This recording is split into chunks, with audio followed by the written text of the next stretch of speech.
Ahli ya, ini masih terkait dengan masalah uang pengganti ya. Kalau kita baca redaksinya di pasal 18 ayat 1 huruf B adalah pembayaran uang pengganti yang jumlahnya sebanyak-banyaknya sama dengan harta benda yang diperoleh dari tindak pidana korupsi. Nah, pertanyaan kami gini ahli, ini ada kata-kata sebanyak-banyaknya. Apakah itu merupakan batas yang diperbolehkan oleh undang-undang untuk membebankan uang pengganti kepada terdakwa dalam hal dia menikmati hasil korupsi? Betul. Jadi sebanyak-banyaknya itu sebenarnya bisa diganti dengan istilah paling banyak.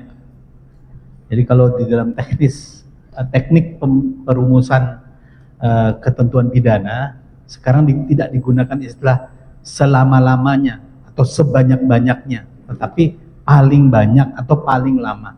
Itu menunjukkan kata superlatif yang menunjukkan bahwa tidak boleh melampaui itu. Tidak boleh melampaui itu ya. Tidak bisa juga ditafsirkan secara luas juga ya. Itu tidak perlu bisa ditafsirkan karena memang maknanya memang sudah seperti itu. Nah, seringkali gini ahli, dalam suatu perkara korupsi itu kan ada perhitungan kerugian keuangan negara oleh BPK atau BPKP ya. Nah, jumlahnya misalnya 300 triliun lah. Nah, jadi dengan rumusan pasal 18 ayat 1 huruf A tadi yang bisa dibebankan, yang akan dibebankan kepada terdakwa itu apakah jumlah total kerugian negara atau yang hanya dia peroleh aja, yang dia nikmati aja? Yang dia peroleh saja. Yang diperoleh. Kan tadi pasal 18 sudah membatasi bahwa pidana tambahan yang namanya pembayaran uang pengganti itu jumlahnya sebanyak-banyaknya atau paling banyak sama dengan harta kekayaan atau harta benda yang diperoleh dari tindak pidana korupsi. Jadi kalau sebenarnya dari sisi itu kalau kita tafsirkan secara sistematis apa yang dimaksud dengan pasal 2 Undang-Undang Tipikor terkait dengan unsur memperkaya diri sendiri, junto pasal 18 terkait dengan sanksi pidana tambahan uang pengganti, maka pada dasarnya yang dimaksud dengan uang pengganti tadi jumlahnya itu setara dengan harta kekayaan yang dia peroleh yang itu berakibat langsung pada timbulnya kerugian keuangan negara. Gitu. Jadi tafsiran sistematisnya seperti itu. Jadi tidak bisa keluar dari itu. Tidak bisa keluar dari itu ya. Iya. Baik. Nah, sekarang gini, bagaimana cara menentukan jumlahnya? Apakah mengacu kepada alat-alat bukti yang diatur dalam KUHP? Ya tentu, kalau pembuktian unsur kan dengan alat bukti yang diatur dalam KUHP. Nah, yang terbukti itu lalu kemudian ketika hakim menjatuhkan sanksi pidana, kan dia tidak hanya menjatuhkan pidana pokok, tetapi juga dapat menjatuhkan pidana tambahan. Ya tentu itu saling terkait antara mana yang dipandang terbukti, maksudnya nilai kekayaan, pertambahan kekayaan yang dipandang terbukti yang bertambah pada kekayaannya dihubungkan dengan kerugian yang keuangan negara yang timbul dengan sanksi pidana tambahan yang dijatuhkan. Itu 3 serangkai yang kemudian kait-mengkait. Baik. Nah, seringkali terjadi dalam perkara korupsi itu begini. Pasal korupsi didakwa dengan pasal 2, pasal 3. Itu ada delmeningnya. Pelakunya banyak, bisa perorangan atau perusahaan. Nah, tapi yang dituntut di persidangan itu hanya beberapa saja. Nah, jadi pertanyaannya adalah apakah jumlah yang dinikmati oleh pelaku lain itu bisa dibebankan kepada pihak yang didakwa untuk dijadikan uang penggantinya? Itu seringkali terjadi dalam perkara korupsi kali. Ya tentu seharusnya pihak yang dianggap memperkaya diri sendiri juga atau memperkaya dia bertambah kekayaannya karena diperkaya oleh orang lain, katakanlah seperti itu, atau korporasi yang kayanya bertambah karena diperkaya oleh orang lain, itu juga harus dimintai tanggung jawab hukum. Termasuk tetapi tidak terbatas ketika nanti dalam rangka asset recovery, dalam rangka pemulihan kerugian keuangan negara dengan pidana tambahan yang namanya pembayaran uang pengganti. Gitu. Jadi menurut pendapat saya harusnya ya mereka juga dimintai tanggung jawab gitu. Dan mereka untuk dimintai tanggung jawab kan mempunyai kesempatan untuk membela diri. Juga tidak benar juga ketika tiba-tiba di dalam putusan itu dinyatakan orang dibebankan membayar uang pengganti padahal tidak pernah diadili. Saya kira ada juga putusan yang seperti itu. Jadi tidak pernah jadi terdakwa, tidak pernah jadi adili, tiba-tiba dalam putusan itu dia dibebankan membayar uang pengganti. Saya kira juga tidak tepat juga untuk bisa dia dijatuhi pidana tambahan pembayaran uang pengganti. Ya dia harus diadili untuk dibuktikan kesalahannya. Baik. Dalam hal misalnya terjadi satu kasus begini Ali ya, ini terjadi pertambangan oleh masyarakat di suatu wilayah IUP. Masyarakat itu menambang dengan persetujuan pemegang IUP ya. Mereka mendapat kompensasi dari kegiatan menambang itu. Nah, besaran kompensasi itu kan diterima oleh mereka yang menambang. Tapi dalam satu perkara itu si A misalnya ya, itu ditunjuk untuk melakukan kegiatan pengolahan pemurnian hasil penambangan yang dilakukan oleh masyarakat. Nah, dalam konteks itu jumlah yang dibayarkan oleh pemegang IUP kepada masyarakat melalui pihak-pihak yang ditunjuk, ini apakah bisa juga dibebankan kepada si A yang ditugaskan untuk hanya melakukan pengolahan dan pemurnian aja? Ya pertama yang harus dipersoalkan apakah peristiwa itu tindak pidana korupsi atau bukan. Itu dulu yang mesti diselesaikan kan begitu. Karena kalau sesuai dengan argumen yang tadi saya kemukakan di awal, peristiwa seperti itu bukan tindak pidana korupsi, mungkin melanggar undang-undang pertambangan, ada pasal pidananya itu 158, 161, ada pidananya di situ. Kenapa tidak digunakan itu? Nah, kalau para pelaku yang nambang itu sampai misalnya sampai perkara si A itu disidang ya dengan Dewan Tipikor, mereka sendiri tidak pernah diusut dengan undang-undang pertambangan karena melakukan kegiatan pertambangan tanpa izin. Bagaimana? Ya, kalau menurut saya peristiwa seperti itu bukan tindak pidana korupsi karena bukan menyangkut keuangan negara. Kan gitu, menyangkut kegiatan pertambangan yang tidak sesuai dengan aturan undang-undang pertambangan, undang-undang minerba misalnya. Ya, ada sanksi pidananya di sana. Tadi kan ada pertanyaan berkenaan mengapa ada ketentuan pidana di dalam undang-undang administrasi yang tadi saya sudah jelaskan, ada pertambangan, kehutanan, perkebunan, lingkungan. Nah, sanksi pidana itu memang bisa digunakan untuk peristiwa-peristiwa seperti itu. Itulah yang lebih tepat undang-undang yang diterapkan. Di dalam teori, Voss pernah mengatakan bahwa satu perbuatan tidak cukup dikatakan sebagai tindak pidana ketika perbuatan itu at the stand masing hit. Tidak cukup ketika perbuatan itu memenuhi unsur undang-undang, unsur pidana dalam undang-undang. Tapi juga harus wesen show. Wesen show itu artinya perbuatan itu sesuai dengan yang dimaksud oleh pembentuk undang-undang.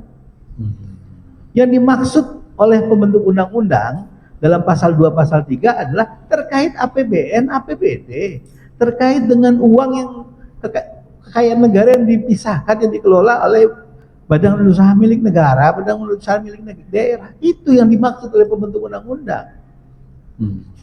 Kan gitu. Kalau ada kegiatan pertambangan, yang kegiatan pertambangan itu katakanlah tidak sesuai dengan ketentuan peraturan perundangan, ada undang-undang pertambangan yang juga mengancam dengan sanksi pidana perbuatan-perbuatan seperti itu.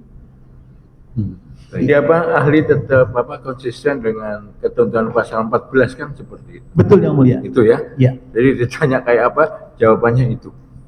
Iya yang mulia. Karena apa, di dalam undang-undang pertambangan kan tidak disebut itu sebagai tindak pidana korupsi kan. Betul yang mulia. Oke. Baik. Izin ahli, kami akan ahli terkait dengan tindak pidana pencucian uang, karena ini ada juga dalam dakwaan ahli ya.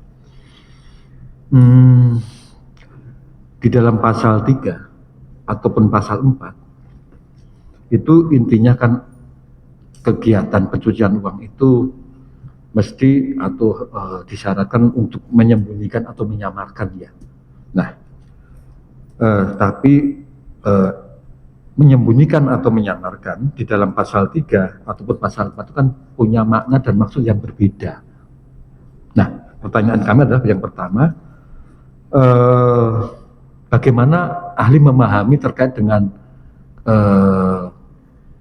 tadi menyamarkan atau menyembunyikan terkait hasil kejahatan yang diatur di pasal 3 dan pasal 4? Ya, hakikat dari tindak pidana pencucian uang adalah mengubah harta kekayaan hasil tindak pidana menjadi suatu harta kekayaan yang sah. Ini yang mesti dipegang dulu. Jadi kalau ibarat kita mencuci baju, baju kita yang kotor, kita bawa ke laundry, lalu dicuci oleh laundry, kembali dalam bentuk baju yang bersih. Makanya disebut money laundering, karena di Amerika itu awal pertama pencucian uang adalah memasukkan uang hasil miras, jual miras ke perusahaan laundry. Maka disebut money laundering gitu. Jadi money laundering ini dalam arti yang hakiki ya, bukan dalam arti yang lain-lain gitu. Jadi hakikatnya itu. Nah, tentu supaya kemudian ini terlihat sebagai suatu hasil kekayaan yang sah, ada modus, ada cara. Nah, cara inilah yang kemudian sedemikian rupa dilakukan supaya harta kekayaan itu tidak lagi terlihat sebagai harta kekayaan yang tidak sah, yang haram katakan. Jadi saya selalu berpendapat bahwa dia akan kembali lagi kepada yang bersangkutan sebagai harta kekayaan yang sah. Seperti baju kotor yang kita cuci tadi di laundry, kembali dalam harta kekayaan menjadi baju yang bersih. Gitu. Jadi menyamarkan atau menyembunyikan itu maksudnya nanti untuk kembali gitu Bang ya, kepada si pelaku itu ya? Itu adalah unsur yang dengan itu tidak terlihat lagi dia sebagai hasil kejahatan. Karena disembunyikan atau disamarkan. Disembunyikan dan disamarkan itu adalah hakikat uangnya tadi, hakikat harta kekayaannya itu tadi, yang semula merupakan hasil kejahatan, dengan perbuatan itu sedemikian rupa sehingga dia tampak seperti harta kekayaan yang sah, tampak seperti keuntungan bisnis laundry. Baik. Ya itulah hakikat namanya pencucian uang. Baik. Nah, dalam hal ada penggabungan dakwaan tipikor dengan pencucian uang. Dalam dakwaan tipikor ada pasal 2, pasal 3. Kemudian di dalam TPPU ada pasal 3, ada pasal 4. Nah, konteks di pasal 2 dan pasal 3 tipikor itu kan ada tadi unsur memperkaya diri sendiri, orang lain atau korporasi. Nah, kemudian di dalam dakwaan TPPU itu ada semacam kayak penjelasan. Oh, ada perbuatan berupa membeli aset atas namanya sendiri, kemudian mentransfer atau membuat rekening atas namanya sendiri, kemudian ada kegiatan mentransfer untuk membeli barang untuk keperluan perusahaan atau untuk membayar hutang. Nah, di dalam hal demikian ahli ya, pertanyaan kami gini, apakah perbuatan-perbuatan yang seperti saya contohkan tadi itu sebenarnya masih masuk dalam ranah perbuatan memperkaya diri sendiri atau orang lain atau korporasi dalam pasal 2, pasal 3, atau itu sudah masuk dalam perbuatan pencucian uang dimaksud pasal 2, pasal 3? Itu bukan bagian dari perbuatan korupsi, tapi juga bukan bagian dari tindak pidana pencucian uang. Karena perbuatan korupsinya adalah berhenti ketika dia memperkaya diri sendiri. Misalnya begitu. Harta kekayaan itu dia nikmati, dia belanjakan, belum tentu itu merupakan pencucian uang, karena pencucian uang dipersyaratkan untuk menyembunyikan atau menyamarkan. Loh, masih atas nama dia, di mana menyembunyikan atau menyamarkannya? Jadi harus dibedakan mana objek TPPU, mana objek tipikor. Objek tipikor ya itu nanti jalan kembalinya kepada negara melalui UP, lalu yang mengganti. Sedangkan objek TPPU dia dirampas, kan begitu. Jadi bagaimana kalau di double? Dia misalnya korupsi 10 miliar, lalu dibelikan tanah nilainya 10 miliar. Nah ini dianggap TPPU, berarti mau pakai mekanisme apa? Dia harus mengembalikan itu sebagai bentuk UP atau dirampas sebentuk TPPU? Pandangan ahli bagaimana? Pandangan saya adalah bedakan antara proceed crime dengan receipt crime. Apa itu? Antara hasil kejahatan yang diterima sebagai hasil kejahatan dengan keuntungan dari sebuah kejahatan. Jadi kalau dia belanjakan tanah itu, uangnya korupsinya 10 miliar, dia belanjakan tanah itu 10 miliar, lalu nilainya bertambah menjadi 15 miliar. Yang 5 miliar itu yang TPPU. Yang 10 miliar adalah tipikor. Yang 5 miliar itu yang dirampas melalui mekanisme TPPU. Kalau misalnya dia sembunyikan, ya pakai nama tetangganya, pakai nama sopirnya, pakai nama keluarga jauhnya, misalnya begitu. Yang 5 miliar itu yang objek TPPU, yang 10 miliar objeknya korupsi dong. Kalau nggak korupsi bagaimana pemulihannya? Kalau itu juga diambil sebagai TPPU. Jadi bisa diambil garis batas yang jelas gitu. Jadi mesti bahwa kegiatan dia membelanjakan, menempatkan, mengintegrasikan macam-macam itu mesti jumlahnya lebih besar daripada harta kekayaan hasil korupsinya itu, baru bisa dikatakan TPPU. Kalau enggak ya belum bisa dikatakan TPPU, sita saja untuk memenuhi UP. Mekanismenya seperti itu sudah diatur di dalam 2 undang-undang itu rezimnya. Jadi tidak selalu ketika dibelanjakan sudah berubah bentuk lalu dianggap ini TPPU gitu loh. Tidak selalu berubah bentuk itu TPPU karena mana unsur menyembunyikan atau menyemakan. Dia harus terpenuhi unsur itu supaya terlihat, dan lalu kemudian nilainya mana yang kemudian menjadi objek korupsi, mana yang menjadi objek TPPU. Saya membedakan seperti di Amerika, dibedakan antara proceed crime dengan receive crime. Jadi yang menjadi objek TPPU adalah keuntungan yang dia peroleh dari transaksi yang dia lakukan dalam rangka pencucian uang. Itu yang dirampas. Sedangkan uangnya itu sendiri karena itu hasil korupsi nanti disita dalam rangka untuk pemenuhan UP. Jadi jelaslah batas hukumnya antara korupsi dengan TPPU. Baik. Kalau demikian ahli ya, mungkin lebih dipersimpel dalam penggabungan dakwaan ya, itu berlakunya Undang-Undang Tipikor pasal 2 pasal 3 itu kapan? Kemudian kapan mulainya TPPU pasal 3 pasal 4? Itu bagaimana? Kalau tadi ada batasnya. Ya karena hakikatnya menyembunyikan, menyamarkan itu dulu yang dicari. Itu dulu ahli ya. Ya. Yang kedua, apakah kemudian dengan itu menguntungkan?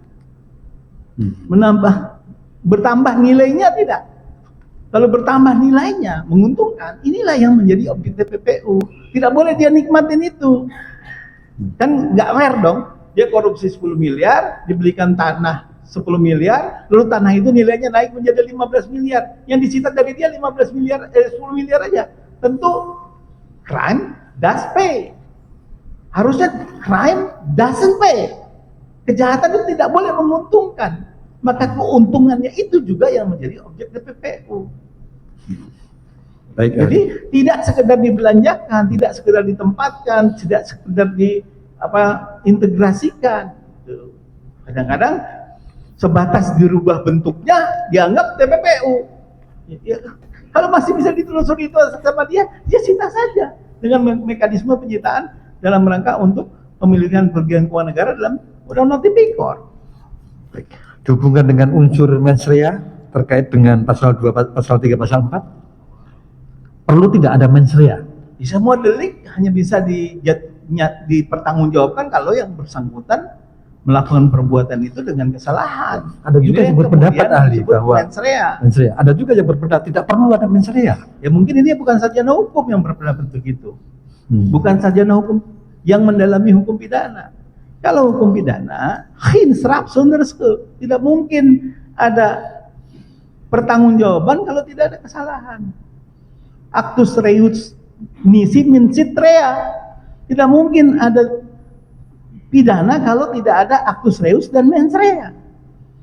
Ya kalau orang awam hukum ya boleh saja berpendapat begitu.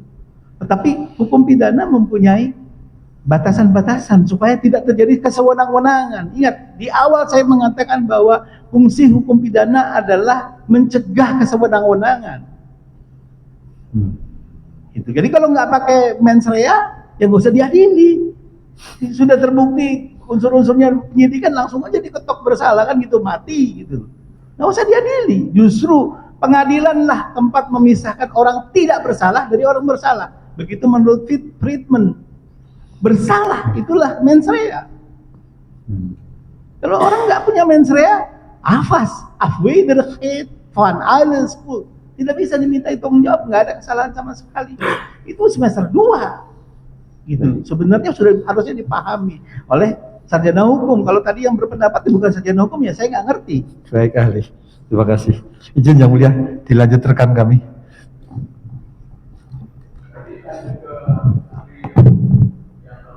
Ya, siapa aja? Ini ke ahli bidang. Izin. Ya. Izin melanjutkan yang mulia.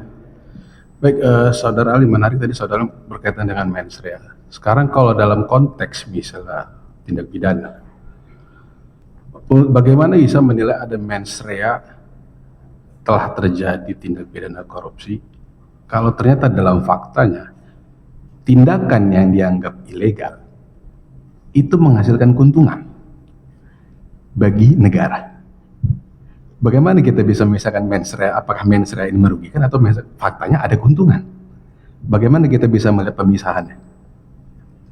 Ya, itu mungkin bukan bicara soal mens rea, itu bicara soal kerugian keuangan negara, kan gitu. Ya. Jadi ya itu bicara soal apakah memang betul perbuatan itu menimbulkan kerugian keuangan negara, tapi senyatanya justru mendatangkan keuntungan buat negara, Ya. kan gitu. Ya. Nah itu bicara soal kerugian keuangan negara, saya kira bukan soal mens rea. Mens rea itu kalau bahasa Jermannya adalah Unzumut berkeit. Orang telah berbuat tidak sesuai dengan harapan masyarakat. Kan begitu. Jadi dia tahu bahwa dia dituntut harus melakukan begini menurut undang-undang, dia melakukan hal yang lain. Ini namanya mens rea gitu. Jadi saya kira kalau perbuatan itu menguntungkan, itu bukan soal penilaian tentang mens rea, itu persoalan berkenaan dengan penilaian tentang apakah perbuatan itu nyata menimbulkan kerugian negara atau tidak. Baik, selanjutnya saudara Ali, ini kita berasumsi bahwa tadi saudara Ali menyatakan bahwa konteks kerugian kerusakan lingkungan itu bukan bagian dari kerugian negara. Dalam konteks misalnya seperti ini, dalam penghitungan kerugian negara, kita mencoba melepaskan yang tadi saudara ahli maksud.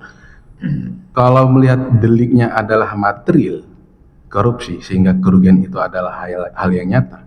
Nah, apakah boleh dalam penghitungan kerugian negara ketika dia mencoba menghitung kerusakan, dia berdasarkan pada sampel, bukan seluruh bagian yang rusak? Apakah dengan cara menghitung sampel ini menggambarkan kerugian yang faktual dalam konteks penghitungan kerugian negara di tindak pidana korupsi? Nanti ditanya sama auditor.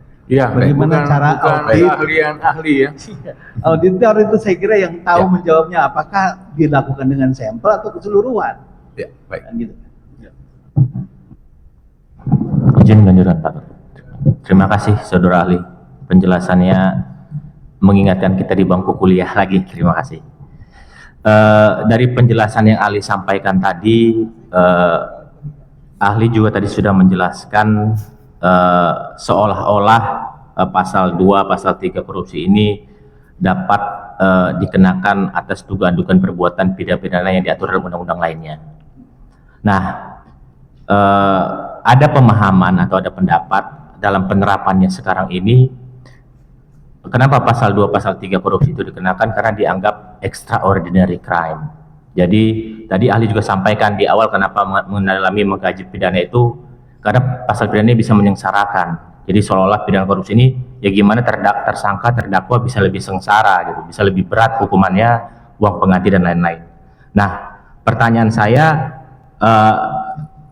ketentuan undang-undang tipikor ini disandingkan dengan undang-undang yang lainnya seolah-olah menjadi asas lex superior legi a priori dengan dalih tadi saya bilang tadi extraordinary crime. Bagaimana pendapat ahli?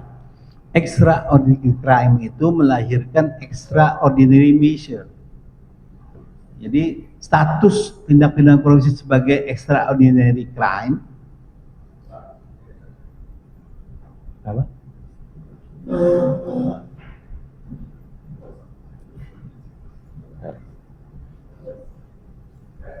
Boleh dilanjutkan ya, ya. Status tindak pidana korupsi sebagai extraordinary crime itu melahirkan sejumlah ketentuan yang sifatnya extraordinary untuk menindaknya. Ada penyidik khusus namanya KPK, ada pengadilan khusus namanya Tipikor, ada sejumlah pengecualian dalam rangka Tipikor tidak perlu ada penyitaan, tidak harus ada izin ketua pengadilan. Itu sifat extraordinary-nya begitu. Yang bukan dengan sifat extraordinary crime lalu kemudian dianggap undang-undang Tipikor di atas undang-undang yang lain. Saya kira mesti belajar ilmu perundang-undangan. Sama nilainya undang-undang. Kedudukannya setara. Kedudukannya undang-undang. Oke. Lex posterior a priori itu dalam rangka undang-undang dasar dengan undang-undang, undang-undang dengan peraturan pemerintah dengan peraturan presiden. Ya kan, dikesampingkanlah peraturan yang lebih rendah kalau ada peraturan yang lebih tinggi. Tidak ada konstruksi teoritis yang membenarkan bahwa undang-undang Tipikor adalah lex superior. Saya kira tidak ada. Gitu. Baik. Di dunia maupun di akhirat tidak ada. Baik, terima kasih atas penjelasannya Saudara Ali. Tadi Saudara Ali juga menjelaskan terkait dengan asas hukum itu. Sebagaimana kita ketahui juga tujuan hukum itu adalah untuk kepastian, keadilan dan kemanfaatan. Itu tercermin dalam tadi yang Saudara Ali sampaikan dalam asas lex scripta, tertulis lex stricta yang tegas, dan lex serta yang tidak bisa ditafsirkan lagi yang sudah jelas. Nah, pertanyaan saya, apabila suatu penerapan hukum, penegakan hukum, pidana, namun dalam pelaksanaannya tidak memenuhi kaidah-kaidah asas-asas hukum pidana tersebut, apa dampaknya? Saya kasih contoh seperti dalam asas hukum perdata. Dalam asas hukum perdata itu adalah ada bunyi yang menyatakan siapa yang mendalilkan dia membuktikan, actori incumbit probatio, atau ada dalil gugatan yang tidak lengkap, kurang pihak, pluritis litis konsorsium. Itu dampak hukumnya bisa di NO atau ditolak. Nah, kalau dalam kaitannya dengan hukum pidana, kaidah-kaidah asas-asas hukum tadi yang Saudara Ali sampaikan tidak dipenuhi. Bagaimana pendapat ahli? Ya, kalaulah semua orang berbahasa Indonesia mengerti tentang hukum, maka nggak perlu ada fakultas hukum. Karena undang-undang ditulis dalam bahasa Indonesia. Kenapa kita perlu fakultas hukum? Padahal undang-undang ditulis bahasa Indonesia. Setiap orang yang berbahasa Indonesia mengerti dong hukumnya. Ternyata tidak mengerti kan? Harus dijelaskan oleh ilmu pengetahuan. Asas itu adalah ilmu pengetahuan. Buah dari ilmu pengetahuan yang menjelaskan latar belakang berpikir dari sebuah norma. Begitu menurut Paul Scholten. Jadi norma itu tidak bisa dibaca teksnya, tetapi harus dibaca konteksnya, gitu loh. Asas itu bicara soal konteks. Konteks pasal 14 adalah bahwa ini sebagai upaya untuk membatasi jangan sampai undang-undang korupsi dipakai untuk semua jenis pelanggaran undang-undang yang lain. Dengan alasan ini kan merugikan negara. Tidak begitu. Asasnya begitu. Ilmu pengetahuannya menyatakan begitu. Gitu. Ya kalau nggak pakai ilmu ya nggak usah pakai, bubarkan aja fakultas hukum.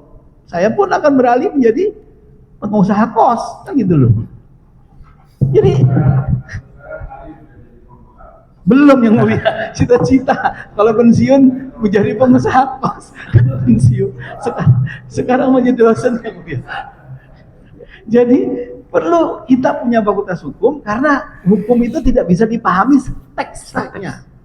Asas itu bicara konteksnya. Jadi kalau dipahami teksnya, ya kita sedang language game namanya.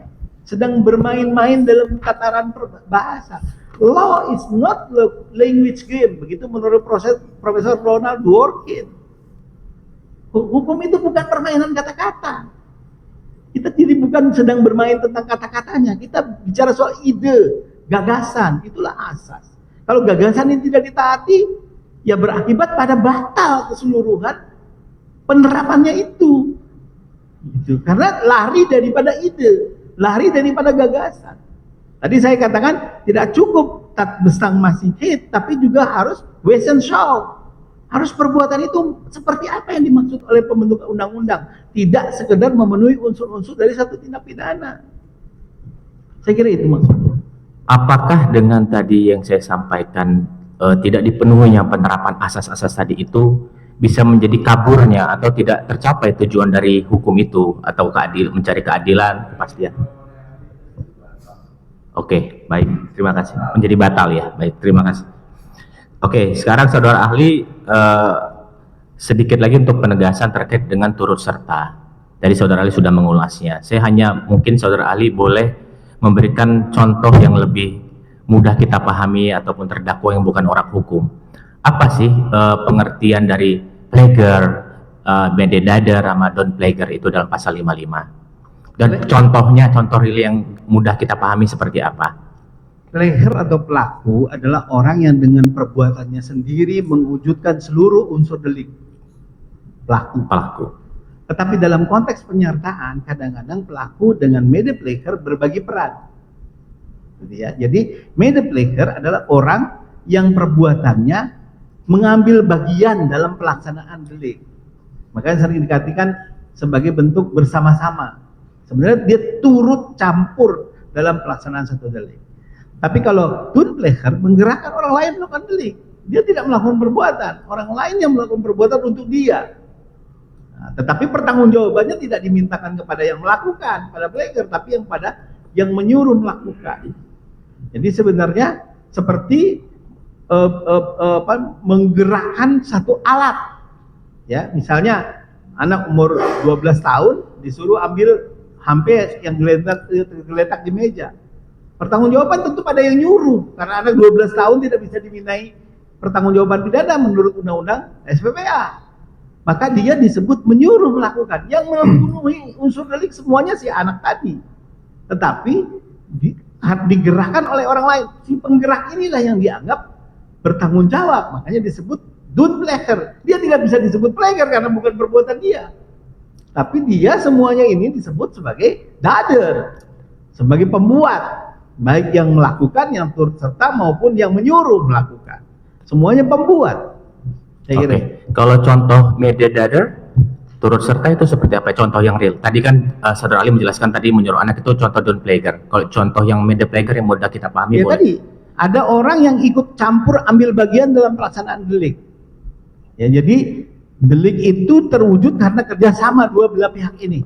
Oke, jadi sedari awal orang yang diajak dituduh menjadi metadata atau turut serta itu dia harus sedari awal sudah sadar, sudah tahu bahwa dia diajak untuk bekerja sama melakukan suatu delik. Profesor Mulyatno mempersyaratkan double offset. Sengaja bekerja sama, sengaja melakukan kejahatan. Sengaja, pengertiannya willing and wantons, menyadari, menghendaki. Jadi dia sejak semula telah menyadari, menghendaki untuk bersama-sama melakukan delik. Jadi kalau dia tidak pernah tahu apa yang terjadi itu sebagai delik, ya bagaimana mungkin dia dimintai tanggung jawab sebagai media plagiar? Misalnya pengemudi Grab mengantarkan penumpangnya ke satu tempat sesuai dengan pesanan, sesuai dengan aplikasi. Ternyata di satu tempat yang diantar penumpangnya itu melakukan kejahatan. Jadi sejak semula tidak ada kerjasama yang sadar di antara mereka. Tidak ada double offset. Jadi walaupun ada perbuatan fisik bersama-sama, tidak berarti kemudian dia turut serta melakukan. Saya kira itu contoh yang paling sederhana dan mudah dipahami. Oke. Kalau untuk terkait dengan pertanggungjawabannya, apakah sama atau ada perbedaan antara plagiar, metadata? Semua dipertanggungjawabkan sebagai pembuat. Oh, semua dipertanggungjawabkan sebagai pembuat delik. Baik, terima kasih Saudara Ali.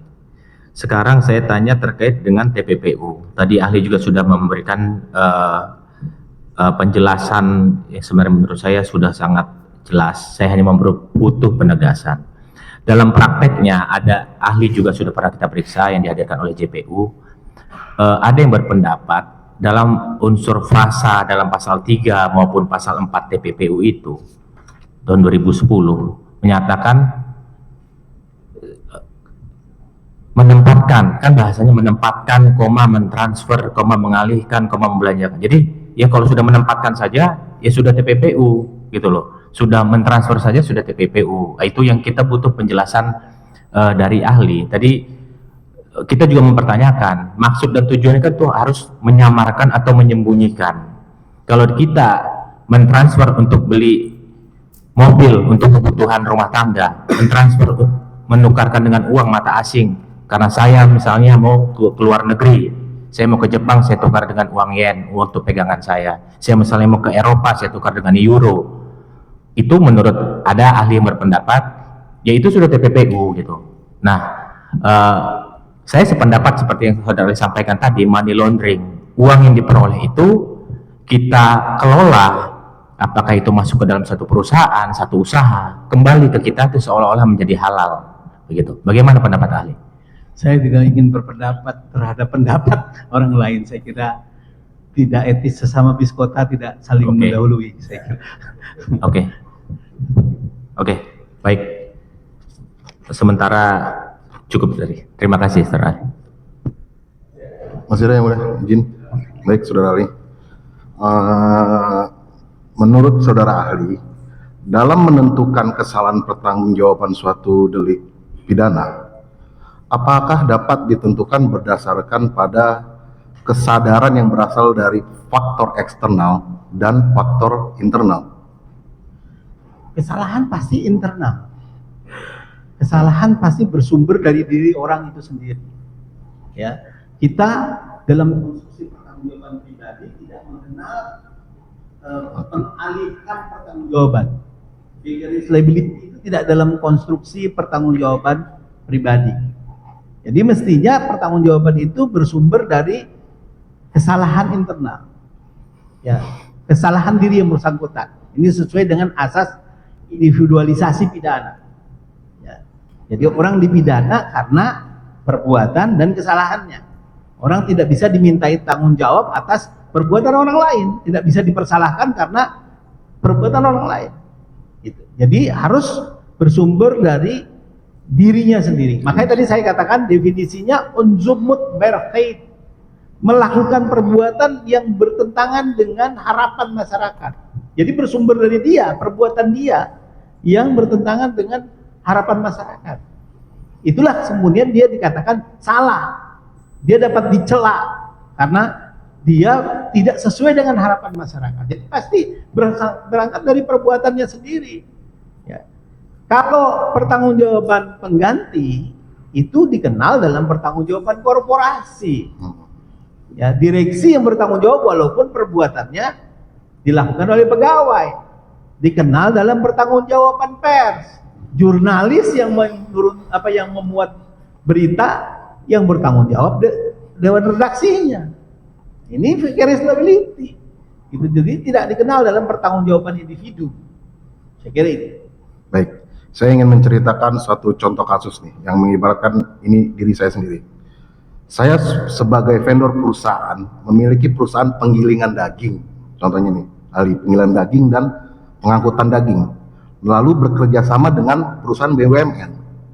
Dalam setiap tahun, kegiatan itu dilaporkan dalam laporan tahunan perusahaan BUMN tersebut, seperti laporan pengelolaan lingkungannya, bentuk kerjasamanya dengan pihak vendor swasta, dan laporan tahunannya.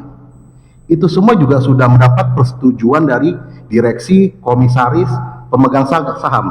Bahkan juga sudah mendapatkan legal opinion dari kejaksaan bahwa kerjasama tersebut boleh dilaksanakan.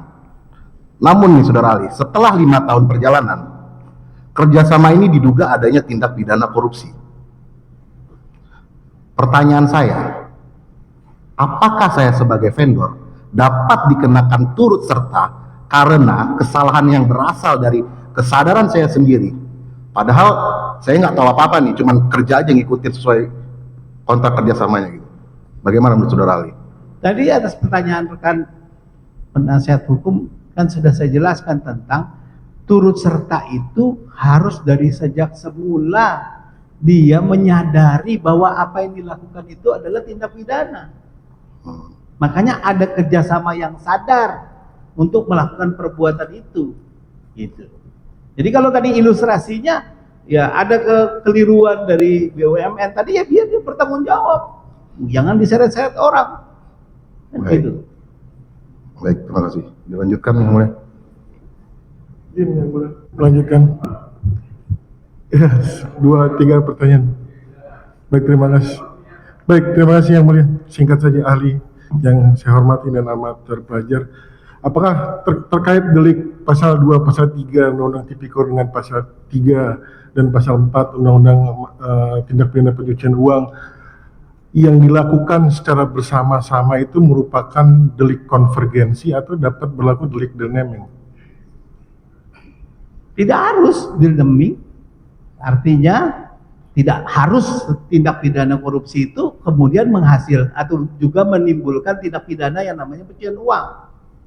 Dan tindak pidana korupsinya sebagai predikat crime, kejahatan asal, tindak pidana asal. Ya tidak harus setiap tindak pidana asal melahirkan tindak pidana pencucian uang. Ini artinya tidak dalam konteks deal naming gitu. Deal naming harus masing-masing. Deal naming di dalam tindak pidana asal atau deal naming dalam tindak pidana pencucian uang. Karena tidak selalu orang yang melakukan tindak pidana pencucian uang adalah orang yang melakukan tindak pidana asal. Bisa jadi orang lain menerima transfer yang diketahui hasil kejahatan itu adalah tindak pidana pencucian uang. Tapi bukan pelaku perbuatan tindak pidana asalnya. Jadi tidak selalu dalam hubungan deal naming, harus dibuktikan masing-masing kalau menurut saya. Baik, terkait larangannya di antara Undang-Undang Tipikor dan tindak pidana pencucian uang, apakah cara pikir preskriptifnya suatu aturan tindak pidana korupsi dan pencucian uang itu dipahami hanya sebatas terpenuhinya kejahatan, tapi tanpa lihat dari perannya masing-masing. Maksudnya lebih ke, karena yang dilakukan oleh lebih dari satu orang. Apakah dengan bersama-sama terpenuhinya melakukan suatu kejahatan itu sudah cukup pantas dipahami bahwa terpenuhinya suatu perbuatan melawan hukum yang dapat diminta pertanggungjawaban? Tadi dari aspek perbuatan ada kerjasama di antara mereka untuk melakukan delik. Dari segi pertanggungjawabannya bahwa kerjasama itu dilakukan dengan sadar, dengan sengaja, kan begitu. Jadi itu yang harus dibuktikan di dalam penerapan ketentuan mengenai deal naming dalam setiap tindak pidana, termasuk tindak pidana korupsi ataupun tindak pidana pencucian uang. Baik. Norma umumnya seperti itu. Berarti harus dinilai dari perbuatan pelakunya masing-masing, ahli. Betul. Nah, terkait misalkan yang disampaikan rekan kami bahwa awalnya dia hanya sebagai penerima kuasa, menjalankan suatu perintah dari pemberi kuasa, dan kemudian akhirnya dia tertarik untuk menjalankan bisnis tersebut dari yang tadi penggilingan daging dan sebagainya.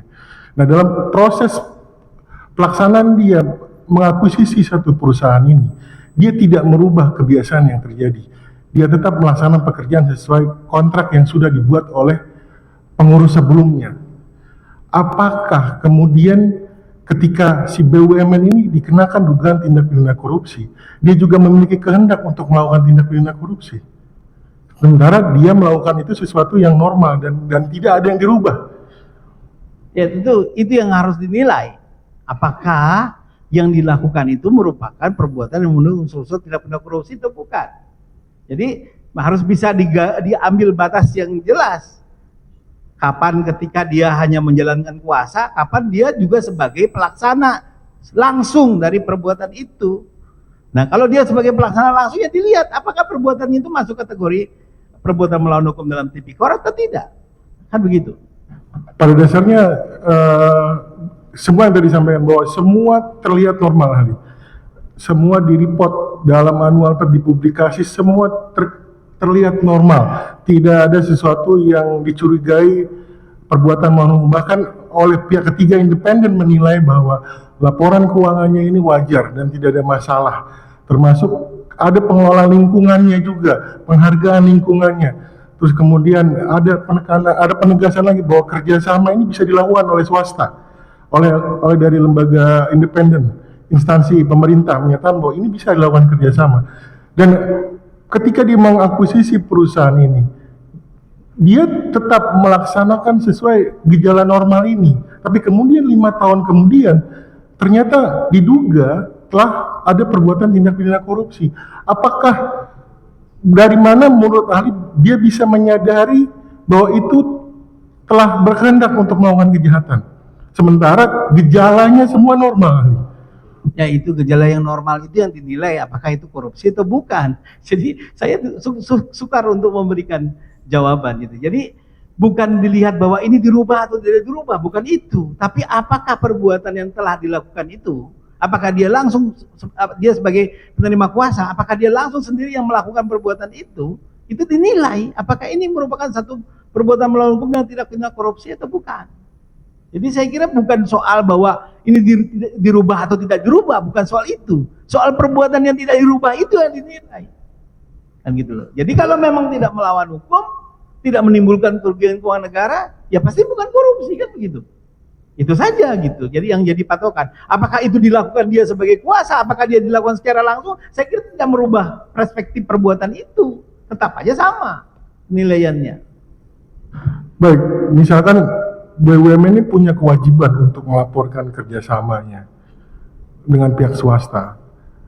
Kemudian tidak dilaporkan oleh pihak swasta ini asal kerjasama. Apakah si vendor swasta ini juga dikenakan pertanggungjawaban atas kewajiban yang tidak dilaksanakan oleh BUMN? Pertanggungjawaban itu hanya diminta kalau orang melanggar kewajiban. Kalau pelanggaran kewajiban itu pada BUMN, bagaimana dimintai tanggung jawab pada pihak lain yang jadi mitranya? Nggak masuk akal itu. Jadi saya pikir cukup dipertanggungjawabkan pada siapa yang menjadi sasaran norma untuk memenuhi satu kewajiban.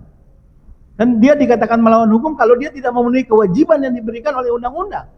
Dia diharuskan melakukan satu perbuatan, dia tidak lakukan. Melawan hukum itu dari segi hukum pidana. Nah, pertanyaannya siapa yang tanggung jawab? Ya, siapa yang terkena beban kewajiban? Kalau saya wajib pajak, anak saya bukan wajib pajak, saya tidak bayar pajak, apa anak saya dituntut karena bapaknya tidak bayar pajak? Kan nggak ada urusannya. Saya yang punya kewajiban bayar pajak, maka saya yang dimintai tanggung jawab mengenai hal itu. Tidak kemudian orang yang kemudian kebetulan anak saya jadi ikut dianggap bertanggung jawab. Saya kira hukum tidak bekerja dengan cara yang demikian. Saya kira itu. Baik, satu lagi ahli, terkait sistem hukum di Indonesia yang terjadi, apakah suatu jurisprudensi itu merupakan suatu aturan yang mengikat dalam hukum Indonesia? Jurisprudensi sumber hukum, tetapi kekuatan mengikatnya tidak seperti undang-undang. Jadi dia sumber hukum, boleh dipakai, boleh tidak, karena kita tidak mengenal doktrin stare decisis namanya, doktrin presiden, tidak mengenal doktrin itu. Di common law memang dikenal. Di kita tidak. Jadi boleh dipakai sebagai sumber hukum, tapi boleh juga tidak. Kalau tidak, namanya dia membuat jurisprudensi baru, kan gitu. Tapi apakah mengikat dia bentuknya sebagai satu aturan? Tidak mengikat. Tidak mengikat. Baik, terima kasih ahli. Cukup yang mulia. Sudah cukup yang mulia. Kami izin lanjut ke auditor, menyikat waktu. Kalau bisa, Ya. biar saya selesai dulu. Iya. Ini dulu. Maksud saya biar mungkin JPU ada pertanyaan, yang mulia ada pertanyaan, biar saya bisa. Oh, yes. Karena besok ada hajat lagi. Baik. Selamat malam ahli, mungkin sedikit saja juga. Mungkin pertanyaan saya sama dengan pertanyaan sebelumnya pada ahli sebelum ahli pidana juga. Pertanyaan saya, apakah saudara setuju dalam hal ini ada tipologi suatu tindak pidana yang dalam hal ini tindak pidana korupsi di bidang pertambangan? Karena di satu sisi juga pasti saudara sampaikan bahwa tadi tindak pidana itu banyak, misalnya meliputi pada berbagai aspek. Misal saja ini tindak pidana pertambangan. Nah, kan berbeda dengan tindak pidana di bidang tindak pidana korupsi di bidang pertambangan. Apakah saudara sepakat mengenai adanya tindak pidana korupsi di bidang pertambangan? Setuju dalam hal terjadi suap menyuap. Baik. Suap menyuap dalam rangka mendapatkan izin tambang itu tindak pidana pertambangan, tindak pidana korupsi dalam bidang pertambangan. Jadi apabila dalam hal ini kan pasal yang kita pergunakan adalah pasal 2 dan pasal 3. Tentunya bukan masalah suap. Dalam hal ini kami menyangkakan bahwa tersebut ada perbuatan melawan hukum yang merugikan diri sendiri atau orang lain, memperkaya diri orang, menyebabkan adanya kerugian keuangan negara. Dalam artian seluruh unsur dalam pasal 2, pasal 3 itu terpenuhi sebagaimana ketentuan delik atau strafbarvet bahwa itu adalah suatu peristiwa pidana yang dapat kami dapatkan dari kesimpulan itu. Apabila sudah memenuhi tersebut, apakah dapat dikatakan suatu perbuatan tersebut sebagai tindak pidana korupsi? Dan dalam hal ini perbuatan melawan hukumnya berada pada lingkup pertambangan seperti itu. Tadi saya berpegang pada pendapat Vos, yaitu tidak hanya Tajikistan masih hate, tetapi juga harus fashion show. Apakah perbuatan itu seperti yang dimaksud dalam pembentuk undang-undang? Kalau hemat saya, pasal 2, pasal 3 memang tertuju kepada dalam rangka melindungi APBN, APBD, dan kekayaan negara yang ada dalam BUMD, BUMN itu. Tidak dimaksud juga meliputi seperti yang saudara penuntut umum kemukakan tadi, bahwa di dalam korupsi ada urusannya dengan kegiatan pertambangan. Banyak sekali, terutama tadi suap menyuap, karena banyak sekali izin ini diperoleh dengan cara menyuap. Jadi Tetapi intinya, tidak dalam konteks pasal 2, pasal 3, lalu kemudian ada tindak pidana korupsi di bidang pertambangan. Saya tidak berpendapat seperti itu. seperti itu. Lalu mungkin spesifiknya seperti apa? Kalau setuju, bagaimana saudara istilahnya perbuatan dikatakan sebagai tindak pidana korupsi di bidang pertambangan itu apabila di dalamnya ada suap menyuap atau bagaimana? Mungkin saudara Betul. secara spesifik. Misalnya izin pertambangannya itu diberikan dengan cara menyuap. Menyuap. Jelas. Ini adalah ada korupsi di bidang pertambangan karena kegiatan pertambangannya yang didasarkan pada izin yang diperoleh dengan secara suap menyuap ini menjadi satu kegiatan yang ilegal, kan begitu. Baik. Jadi itu intinya ya, itu faktornya. Apabila dalam mungkin saudara tadi menjelaskan bahwa ternyata fraud atau apabila dalam penegakan hukum, misalkan dalam perpajakan, dalam pertambangan, lingkungan hidup segala macam, itu ternyata itu kan tentunya saudara menjelaskan bahwa ada ketentuan masing-masing, ada perundangannya masing-masing. Tapi ternyata dalam penegakan hukum dalam bidang tersebut itu terdapat ya dalam tanda kutip perselingkuhan atau dalam artian suap, fraud atau suatu hal yang sebenarnya itu berbuat melawan hukum tapi dihiraukan begitu saja. Maka di dalamnya itu terdapat ya kita mengasumsikan kejahatan kerah putih. Dalam artian di situ dilakukan oleh pejabat-pejabat yang ada di dalamnya sehingga koruptif, ada sifat koruptif di dalamnya. Apakah dalam hal ini tepat apabila kita menerapkan undang tipikor di dalamnya? Ya setuju. Fraud itu kan bahasa Indonesianya kan curang. Jadi izinnya dilakukan dengan curang, laporannya dilakukan dengan cara curang. Misalnya nambang 10 ton bilangnya cuma 5 ton, sehingga pajak yang dimasukkan kepada negara atau biaya dana kontribusi yang royalti yang diberikan penambang kepada negara menjadi lebih kecil daripada yang seharusnya. Jelas itu merupakan satu perbuatan yang masuk kategori tindak pidana korupsi. Baik, mungkin itu saja yang cukup. Saya dikit ahli ya. Jadi menggarisbawahi bahwa ahli berpendapat bahwa hukum pidana itu harus ada tadi asas lex scripta ya.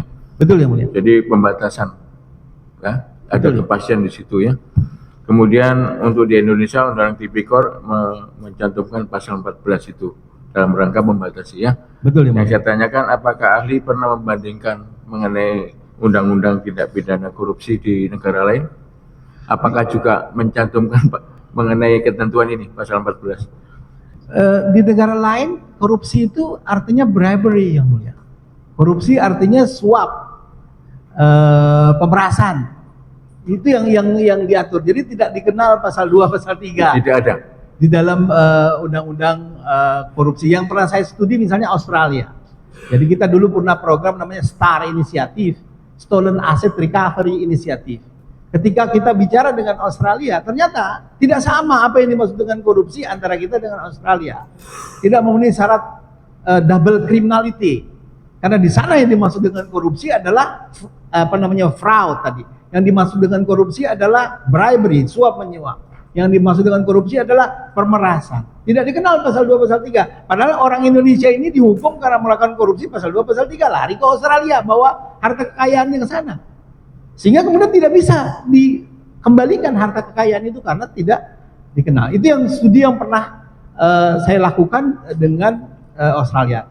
Saya belum pernah menemukan di dalam ketentuan dalam satu undang-undang di luar negeri seperti pasal 14 kita. Terus kalau untuk khusus Indonesia, ahli bisa berpendapat kenapa sih di Indonesia kok ditentukan ada pasal 14 ini? Sedangkan itu tidak berlaku secara internasional kan seperti itu. Ya, karena sekali lagi yang mulia, ini kan bersinggungan dengan berbagai undang-undang. Terutama kalau dilihat dari historicalnya, yang paling bersinggungan adalah dengan Wet the Economische Delicten, Undang-Undang Tindak Pidana Ekonomi. Di dalam Undang-Undang Tindak Pidana Ekonomi ada banyak sekali perbuatan-perbuatan yang dilarang, yang perbuatan-perbuatan itu beririsan dengan tindak pidana korupsi. Makanya kemudian supaya kemudian undang-undang ini digunakan secara benar, maka muncullah pasal 14. Saya kira itu yang mulia. Seperti itu ya. Jadi ahli tetap konsisten Betul yang mulia. bahwa pasal 14 itu untuk membatasi Betul yang mulia. supaya tidak ada kesewenang-wenangan, kemudian supaya semuanya tidak ditipikorkan. Betul yang mulia. Ya, oke, cukup ya dari JPU. Ya, terima kasih ahli. Tadi kan ada request supaya diselesaikan, ya. Oke, sukses, sehat.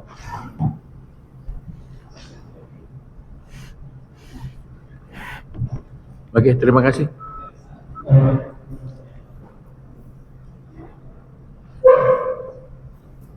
Oke, sekarang lanjut ini untuk